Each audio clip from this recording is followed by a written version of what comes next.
Révolutionnaire.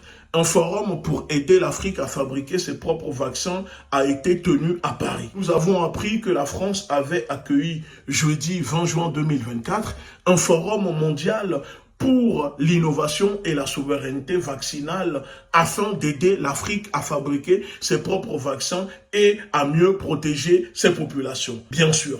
Bien évidemment, je vais essayer encore une fois de décrypter et de donner mon avis car c'est un sujet que je maîtrise à mon niveau.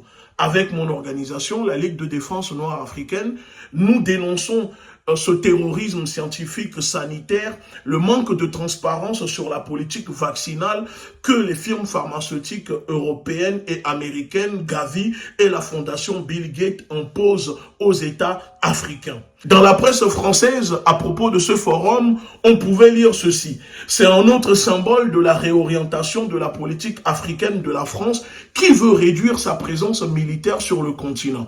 2 mois après avoir organisé une conférence humanitaire consacrée à la guerre au Soudan, Paris accueille ce jeudi un sommet international pour aider l'Afrique à fabriquer ses propres vaccins et à mieux protéger des populations vulnérables. En gros, Paris fait du soft power pour essayer de sauver le peu d'influence qui lui reste sur le continent africain à travers ses soi-disant forums, etc. Les plus éveillés comprendront la supercherie, mais malheureusement, les non-éveillés ne vont pas comprendre.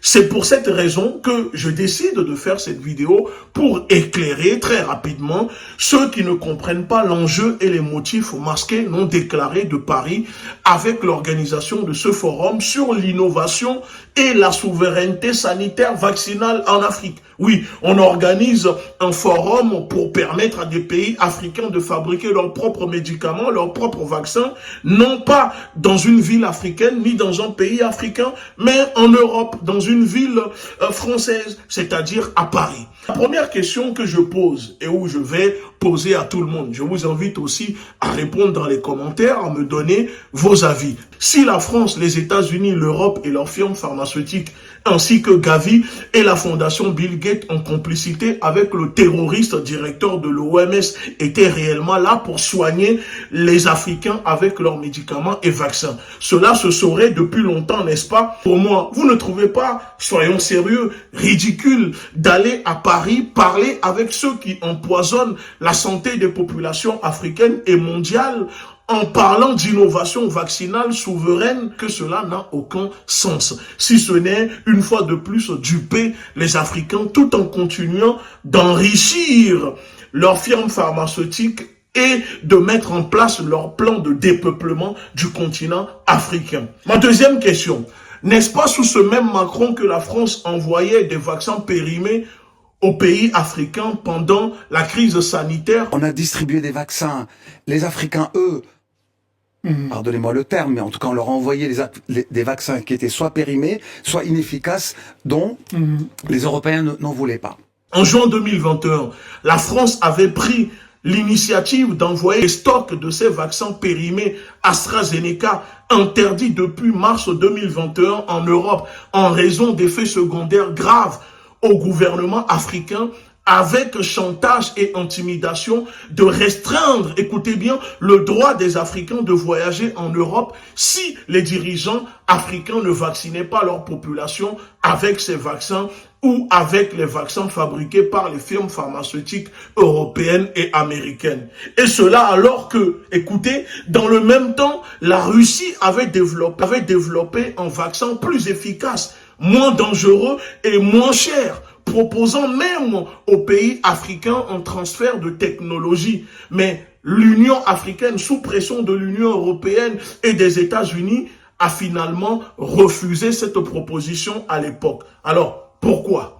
Parce que, à l'époque, tous les pseudo-experts en santé en Occident étaient sûrs et disaient partout dans leurs médias que les Africains allaient mourir par millions de ce virus. Et certains parmi eux disaient même qu'il fallait tester ce vaccin sur les Africains. Cela avait créé polémique et ils sont même allés jusqu'à après s'excuser, comme d'habitude, mais le mal était déjà fait. Par la grâce de Dieu et la force de nos ancêtres, c'est l'inverse qui s'est produit. C'est plutôt chez eux qu'il y a eu des morts par millions et ce sont eux qui ont été les plus touchés. Ma troisième et dernière question. Pourquoi depuis des années, l'Europe et les États-Unis, avec leurs firmes pharmaceutiques, font pression et refusent aux autres pays non occidentaux de travailler avec les pays africains pour permettre aux pays africains de développer une politique sanitaire souveraine en travaillant avec d'autres firmes pharmaceutiques? Si la France, l'Europe, les États-Unis, comme leur propagande l'affirme partout depuis 70 ans, soi-disant, sont là pour aider l'Afrique, alors pourquoi interdire et empêcher les Africains de décider par eux-mêmes ce qui est bien ou pas pour eux? Pourquoi refuser aux pays africains de travailler avec d'autres firmes pharmaceutiques non occidentales qui sont pourtant prêtes à faire un transfert de compétences et de technologies pour que les pays africains puissent produire leurs propres médicaments et vaccins? Vous savez, l'oubli est un poison chez l'Africain et le rappel est l'antidote. Alors je finirai ma vidéo en disant ceci. Malgré la propagande occidentale qui répète partout que dans leurs journaux et médias que l'Afrique ne produit que 2% de leur dose de vaccins utilisés, posez la question à ces personnes. Qu'est-ce qui empêche les pays africains de se développer ou de développer leur propre laboratoire et de mettre en place une politique sanitaire souveraine et transparente pour garantir des soins de qualité à leur population? Pourquoi depuis 60 ans sont-ils toujours obligés d'aller à Paris ou à Washington pour chercher de l'aide? Posez ces questions aux dirigeants africains et vous pourriez obtenir des réponses. Chers Africains, chers abonnés, nous pouvons encore éviter le pire pour l'Afrique, car nos enfants nous regardent. Et cette lutte est vitale pour nous. Maintenant, laissez-moi vos avis dans les commentaires. Armons-nous idéologiquement, la révolution est en marche.